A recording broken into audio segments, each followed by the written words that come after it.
What is up? Welcome back to the On The Burst podcast. I'm your coach, Brandon Savage, and I'm joined by my assistant coach, Big Les. What is going on, Big Les? Not much, mate. Not much. Plenty of news before we've even started recording, mate. And more news, I guess, coming out as we've started to. Just in the last hour, big news has dropped, but we need to give you an update on the show straight away. First of all, we're here on this lovely Tuesday. Yeah. Big Les. Yeah, Tuesday. Do you want to fess up? Mate, I nearly missed last week. You did miss last week. I did miss last week. I didn't rock up. I got my days mixed up, mate. I thought that Tuesday was Monday. It's the life of the unemployed, right? All the days are jumbled up into one. You just can't seem to get it right, eh? That's okay. It only took me an hour and 45 minutes to get home, but that's fine. I'm glad I went home when I did and didn't have to deal with that traffic later on after recording a podcast. But more news has dropped, and we've still got news to stack on to that. So we want to give an update on how the scheduling of On The Burst in the off-season is going to be. So Tuesday nights, all the news is going to drop as soon as we record, as soon as possible. And then on Sundays, we're actually going to upload all of our different kind of featured special kind of shows. So what we're doing is on Sunday, we have our grading for each 17 clubs. So we'll go through each club and grade them. Next week is top 10 moments of the year. And then that's as far as we got to scheduling, but I think we're in for a big off-season, so I'm very keen. Yeah, I think we are. I mean, the amount of stuff that's happened this off-season already, you'd have to think that there's more to come, right? Exactly. And the good thing is, I feel like we went really hard last off-season with the podcasting, and maybe we can at least make it an off-season thing if we can't make things work during the season. So, I mean, it's something we can look into. But firstly, Zach Lomax has been released by the Parramatta Eels, tipped to go to R360. I think this is a little bit scary for the rugby league and the NRL in general.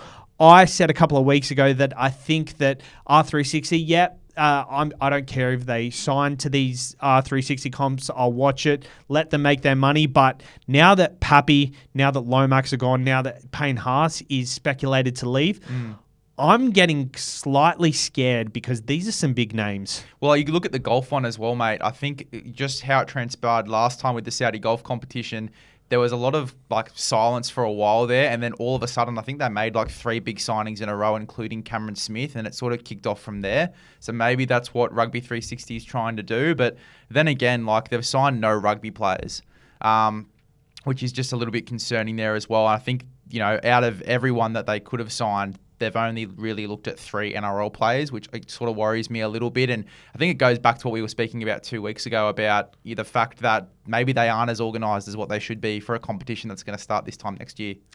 If Zach Lomax and Ryan Papenhuyzen are willing to break their contracts not break their contracts, but get released from their contracts and not get paid, then I think there's a guarantee somewhere along the road. And if Payne Haas is seriously considering it, I think I'm quite scared that these names are out there and our game could really be affected by this. At the same time, Ryan Papenhuyzen struggled with injuries. We get to see Suafai Longo come on the scene this year for the Melbourne Storm. If we lose Payne Haas, yes, he's a middle front rower. I think we can live without Payne Haas, but I just love watching Payne Haas play. I would love him to earn that money for his family. He is providing for a lot of his family, so I wouldn't begrudge him for that. But at the same time, if these players go, then other players are going to start asking questions to these guys. Like, what's it like? Are you actually getting paid this amount of money?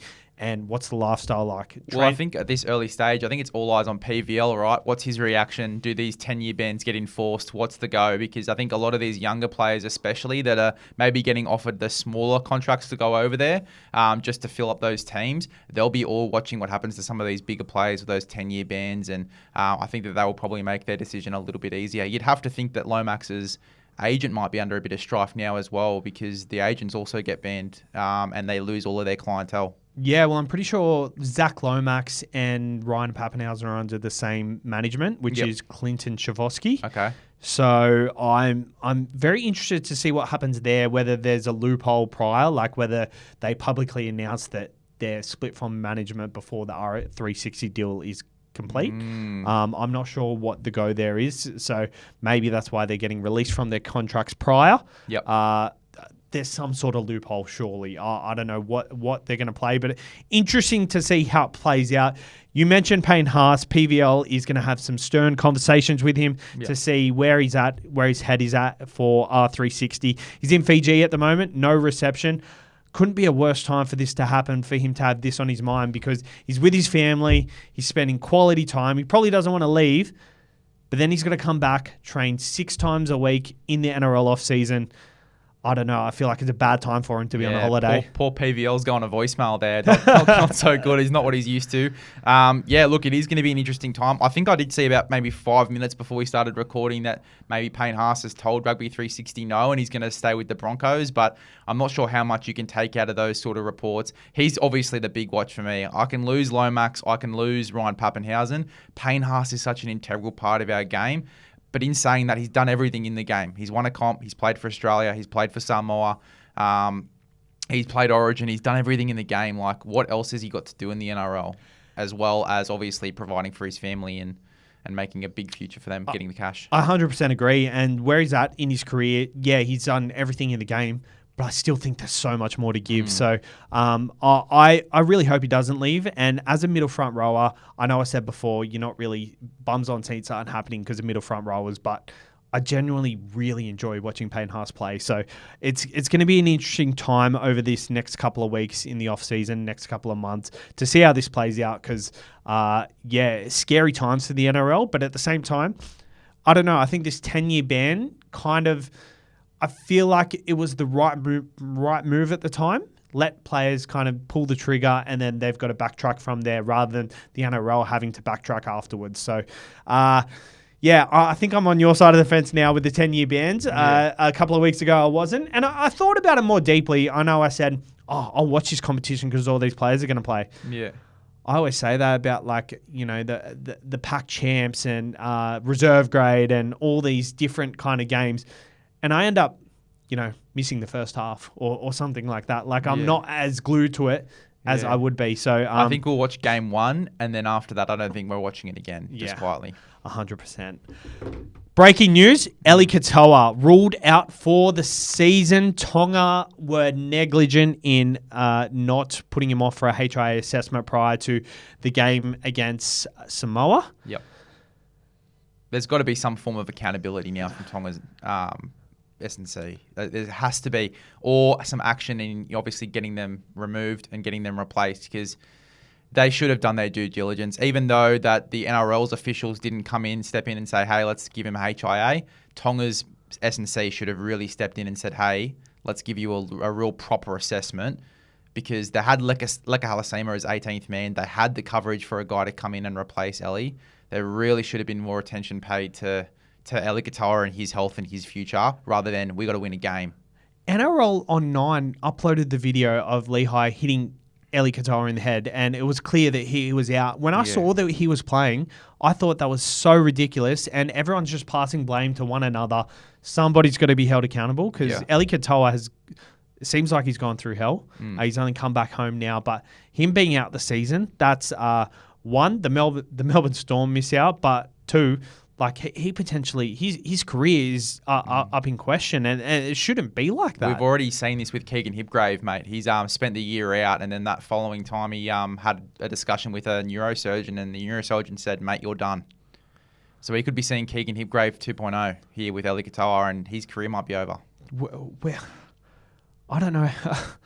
That's so sad. That's so sad, because he was just starting to become one of the best second rowers in the game. Mate, he was the best second rower in the game this year. Exactly. And if this happens to his career, he'll be the biggest what if, in my opinion. Even though he's achieved so much already, he'll be the biggest what if, because he was just growing year on year. Yeah, he was. It's super sad. And look, I wish him all the best. His family as well, hoping that he gets a really nice recovery time over the next year or so, over the next 12 months, and just thinks about, his future, his health, and they get the best possible outcome for him, whether that is playing or maybe whether it is, unfortunately, for us fans, medically retiring. I know a lot of people hate Melbourne Storm and will hate to hear this, but they deserve exact salary compensation for next year for Eli Katoa. So what they're paying him, probably $700K a year. They deserve that on top of their cap.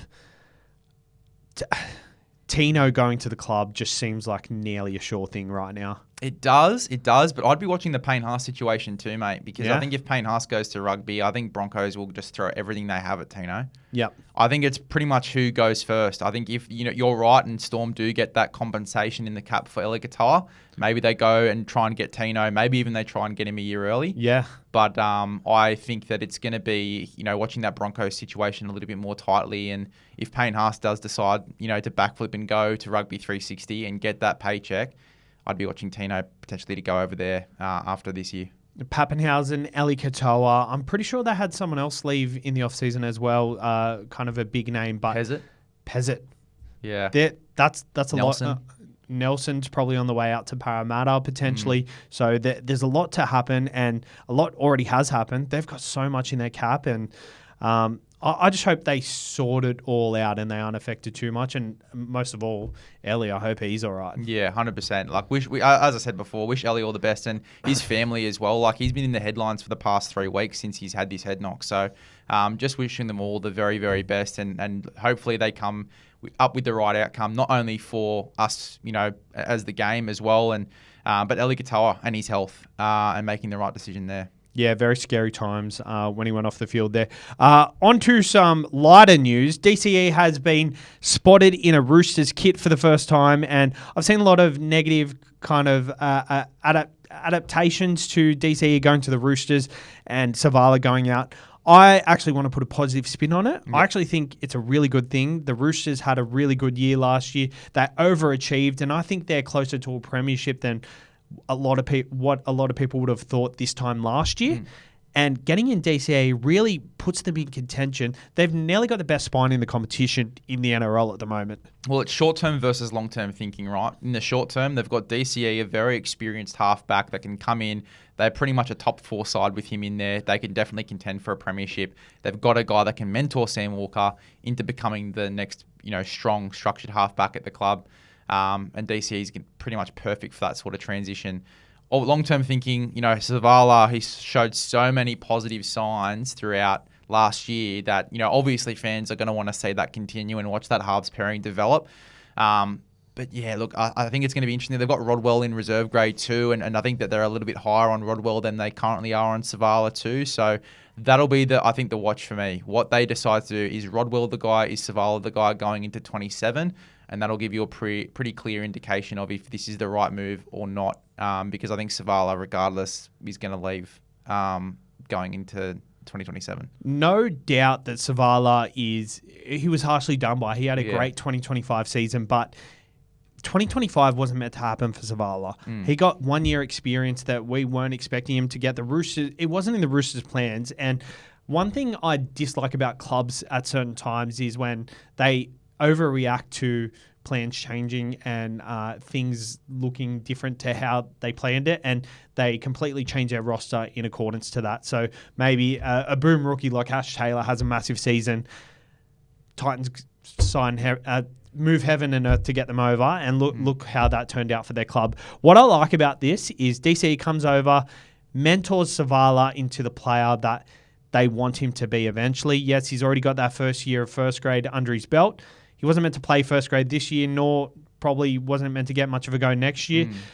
The good thing about the Roosters as well is all the best clubs who have really good seasons, they've got very good depth in their halves. We look at the Sharks with Daniel Atkinson. We look at Melbourne Storm with Tyron Wishart and Jonah Pezzett. I think a lot of these clubs that have really solid backup options tend to go far into the competition, especially if injuries occur. And he'll be there as soon as one injury happens. I think he'll be a great partner for DCE and for Sam Walker. We already know he's a good partner for Sam Walker, but DCE and Sam Walker, will it work out? DCE just needs to take a backseat and know that he's the leader, but Sam Walker's the guy that needs the ball. Sam Walker's the 7 in this side for me. DCE is the 6 and DCE is the mentor. That's pretty much, you summed it up perfectly there. 100% agree. Moving on, NRL rule changes. Okay. Give it to me, mate. So they have proposed that the NRL have proposed the team that scores the try kicks off, and the team that conceded the try receives the ball. after scoring a try. What are your thoughts on this rule I change? heard a really interesting insight on Bloke in the Bar. I think Matty was talking about it. He was saying that it's probably an attempt to reduce the head knocks. Mm. It was something to do with the kick-off. So the team scores the try, kicks off to the team that just conceded. I think it evens it out a little bit, and it pretty much stops the onflow of momentum too. Because if you score a try, you obviously want to go and put them on more points after that, right? The goal is to keep applying that pressure. This rule pretty much, it completely stops you from doing that. Because once you score a try, you're giving the other team the ball back and the momentum's over. And the other team has the ball now. My rebuttal to that is once you score a try, the ball is in your attacking zone once again, but the other team has the ball. So if you have momentum, then you use your momentum with defense, pin them in their end, and they could be even worse off. I think these are. I get they're trying to like reduce the risk of certain things, but at the same time, just let the game how it is. I don't like this rule change, and we don't love every single rule change that comes out. And I think a lot of people push against it when it doesn't need to be pushed against. But I think this one just like unnecessary. Yeah, don't fix something that isn't broken sort of thing. I don't like it, to be honest. Yeah. I think just leave it as it is. 100%. And I listened to a podcast, Terrell May, Nathan Cleary. Momentum is just a disguise. It's not a real thing. Yeah, no, it's not. Do you agree? I don't know. I think you've been reading too many samurai books just quietly. I'm not too sure if that's the case, but Nathan Cleary, he's good at what he does, so maybe trust him. All right, moving on to some even lighter news. We're gonna actually we've got two more things into some lighter things after that. Okay. The Sportshed TV charity match lineups have come out, and you got snubbed. No, I'm kidding. Mate, you had me so worried there. Fucking hell. Oh, my God. I guess we'll just take a quick break to talk about that. Are you keen? Yeah, I'm keen. I'm so keen, mate. It's getting to that time where everyone's getting itchy feet for it. Yeah. I've been training too because I'm probably going to play again for my club, Southeastern. So I've just been trying to keep fit anyway. So. Yep. I'm raring and ready to go. And I spoke to some of the boys as well after the last game because I was not supposed to play in the last one. Yeah, I know. I was a late in, and they must have liked how I played. So I sort of got the sneaky little we'll think about selecting you next year sort of chat. Think about it. But look, I'm super keen. And, if I'm not playing, I'm going to be there anyway. Yeah. Because I think it's such a great event for the content creators everywhere to connect, and you meet so many great people there. Like we met JC before he was JC as well. Yeah, I know. He was a late in as well. He was. Just some great characters, some really really great characters there at the Sportshed match. I'm excited, mate. I'm keen to play. I think as well, like now that I'm more likely to be selected than I was last year, right? Yeah. So I think it's just that I'm really keen. Like if I do get picked, I'm ready this time, more ready than I was before. It's kind of like it's harder to get dropped than it is to get selected. What about you, mate? How are you feeling? Yeah, I'm feeling good. I'm on a cut at the moment, gone from 84 to 80.5 or something. So like on a cut, not quite where I was prior to last charity match. I think I was about like 79 prior to that and doing a lot of running. But summer's around the corner. Oh, summer is here really. And a lot of river walks, a lot of runs. So I'm really excited. Yeah, I'm on the cut too, just quietly. I need to shed off a few of these front row kilos. It's very hard, isn't it? Because I feel like when you're told you can't eat as much, you want to eat more. Well, exactly, mate. I had a few cheat days on the weekend just quietly, but we'll be quiet about that. So did I actually. Oops. But, when you have a good week, reward yourself on the weekend. I agree. That's what I think. Pack champs, done and dusted. Obviously, New Zealand got over the line. Thoughts and overall on the international game in general? It's great at the moment. And I've been seeing a lot of good praise about particularly the Tonga and Samoan game and just the crowd. I guess the keenness for a bit more of that. Some people actually want it to happen less often, so there's more of a build up. As well, I think I was listening to it on Bloke. Saw a clip there where they were saying Zorb. Great name, by the way. He was saying that he wants it to happen every second year. I love it. I love that idea. I think that it does build up the anticipation for it. It's almost like a little mini Ashes without being an Ashes sort of thing. Yeah. And I actually think that, you look at those two games, that was definitely the more intense one to the Ashes that we saw this year between Australia and England. 100%. I want to go back to Playing in Simple, the Instagram page, Lockie Pring from Triple M. They've floated up some good ideas for like the international game in general. So it's like it's one of their shields. They love a lot of road competitions and all that sort of stuff. It's essentially, it's a shield that the winner of the shield keeps the shield, and then whoever beats that team retains the shield. So say New Zealand won the Pac Champs this year. Yep. The next team that plays New Zealand has a chance to play for that shield, and because there's so limited games within the international setup. Every game will matter because there'll be a shield up for grabs and you can hold it for as long as you want. So there'll be records in how many games you play under the shield. It's like the UFC. Yeah. Yeah, okay. It's kind of like a heavyweight title belt. Yeah. I like it, actually. That's cool. And then whoever ends the series with the belt wins sort of thing? Yeah, well, you can play it kind of like the Test Championship summer. So a 2-year cycle, and whoever held the shield the longest gets like a...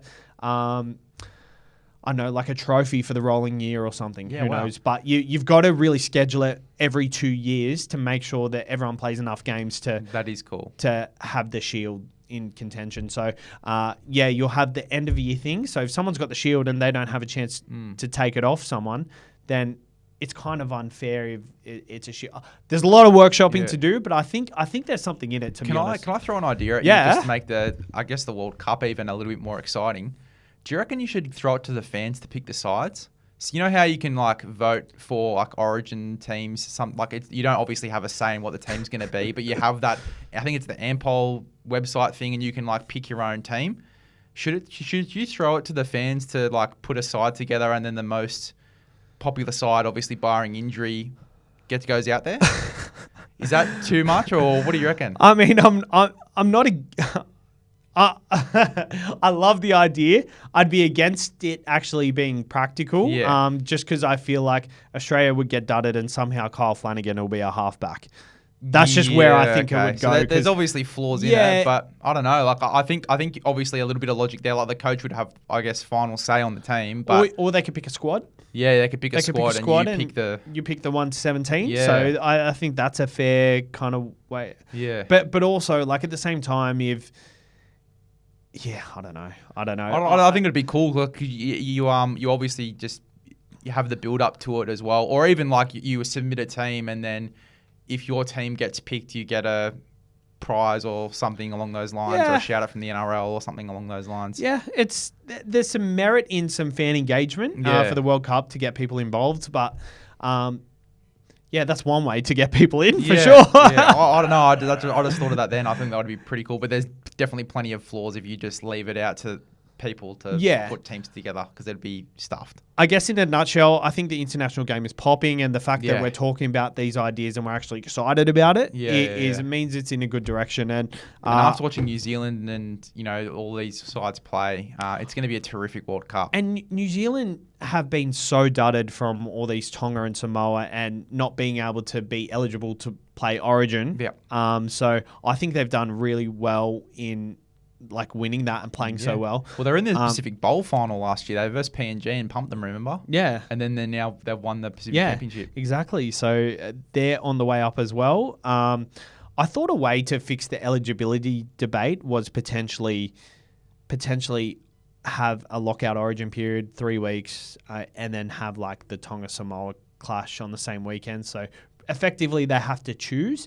And one way to kind of even it up is every player at Origin gets $30K at the moment, and the international game, I think it's like $5K or something like that. So evening up the price? Even up the price. So you can play for whoever you want to. Yeah. Play in whatever game you want to. I think to some extent that will bring down the international game, but it kind of it puts the eligibility debate. So I think if because I heard a proposal the other day that I think they're going to reduce the amount of games in an actual regular season to 19 from 27. Yeah. So if that happens, then sure, you can add a few of those extra games in. But if we're still having 27 games plus finals plus that, I think it's just too much. Yep. Yeah, 100% agree. But yeah, it was something that I thought might help. But Yeah, for sure. I think I'm all for the Samoans and Tongans playing Origin because I just want it to be the best product that it can be. Yeah, 100%. All right, jersey reveals. I wanted to talk about some jersey reveals, and the Roosters just released theirs last night with Adidas, and holy fuck, it made me so hard. And all of a sudden, I want to play for the Roosters. I'd run through a brick wall to play for the Roosters right now because that got me toey. Yeah, look, it got me a little bit toey, but like as a South fan, I'm not sure if I'm putting the jersey on just quietly. I think that I'd burn it before putting it on. It was great. It's great, isn't it? I think that it's almost like even for the Tigers one, which I'm sure we'll get to too. Like it seems like players actually having a little bit more of a say in the jersey design too. The jerseys are looking so silky year on year. They just keep improving, don't they? Yeah, I'm actually not like. There's a lot of jersey content going around. I tend to. I tend to feel like I don't need to see it straight away because I'm gonna look at it for 6 months of the season anyway. Like I don't need to be the first to see it. It's like I'm fine with it. But like I think they've done a really good job most of the clubs this year. And the marketing around it as well, I think is so good. Oh, it's good in the off season. Isn't the it? social media like admins for clubs are just improving out of sight, and their content ideas and who they're getting involved in their content is just. It's peak. It's a peak. It's the best it's ever been. 100%. I do want to. So this Roosters ad, Victor Radley was starred in this ad. Rumors are that he got paid $130,000, which ironically is what he was out of pocket for his bands for next year, and also allegedly that's another 3 games off for his suspension. Surely not. Are you serious? $130K. Wow. That's how much you got paid for the ad. No Roosters. No, I'm kidding. I'm kidding. But it'd be such a Roosters thing to do, wouldn't it? Literally, my first thought was that is so Nick. That is so Nick. Like, it actually wouldn't shock me. Like, it wouldn't shock me in the slightest if that was the case. Yep. All right, and the last thing on the agenda, Kalen Ponga. The Wars.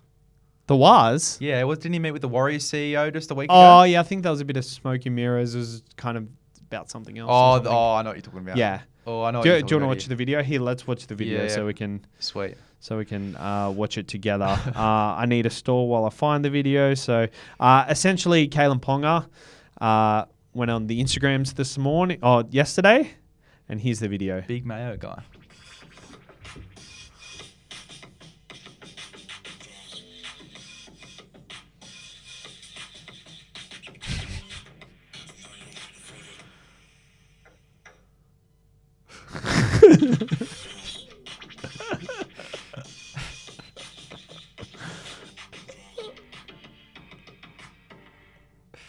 Oh my God. I was pissing myself laughing, and I saw he uploaded a photo today, and the caption was cheese and biscuits.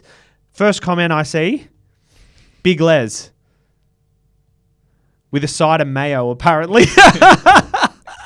Oh my God. Mate. There are some TPAs going on at the moment in the off season, aren't there? Players are strange. Players are strange these days with the ads and whatnot that they do. Far out. Well, I guess KP's a big Mayo guy now. Yeah, well, we know Buzz Rothfield's the Mayo man. Heavy Cronulla Sharks fan. Cronulla Sharks looking for a fullback. Is it confirmed that he's going to the Sharks? Well, it could be. It could be. I know that they do like their fish and chips down there in the Shire, so maybe the Mayo man, that's where he goes. Kalen Ponga would love the Shire. He would love the Shire. He seems like a big Shire guy. Big beach guy, so big Shire guy, I reckon. Yeah, the Shire is just like a better version of Newcastle. I think so too. Yeah, especially with all the snakes around in near the beaches. Have you seen that? All the snakes are near the. I think Nilso posted about it the other day. There's a bunch of snakes in the bushes right near the beach. Oh my God! So it's not a safe place. I think he's got to get out there as soon as possible. Get away from those snakes in the Shire. I know Zach Lomax was going to Newcastle. I'm kidding. All right, that's all I got for the show. Have you got anything else for us to add? Mate, nothing else to add. I think the sentiments from the start. Katoa, wish you all the best, Muddy. Wish you have a good 12 months off just to sort of recover, get your body in the best possible condition, and then do what's best for you, bro. There's going to be a lot of outside noise, especially over the next couple of weeks. So just try and put that as much to the side as you can and pick the best option for yourself and your health. 100% agree. Thanks for coming on, Les. Oh, no worries, mate. No worries. And we'll see you next week for the new... we'll see you Sunday for our team grading reviews. See you Sunday, mate. See you later, guys.